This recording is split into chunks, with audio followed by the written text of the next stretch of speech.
In manufacturing, efficiency and organization are key to maximizing productivity and minimizing waste. That is why many manufacturing processes rely on specialized sheet metal storage systems. A popular solution is to use horizontal sheet metal racks, which allow for the stacking of metal sheets to save space. However, storing and managing all sheet metal in the stack of stacked sheets can be difficult and time-consuming during the manufacturing process. This is where vertical pull-out sheet metal racks come in. These racks allow for easy access to all sheets, whether they are raw or cut sheets. The drawers are supported by tracks and can be easily pulled out and pushed back without much effort.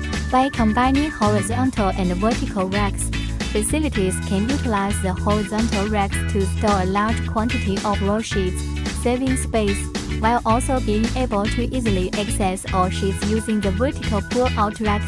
With the right storage solution, sheet metal handling during the manufacturing process can become faster and more efficient.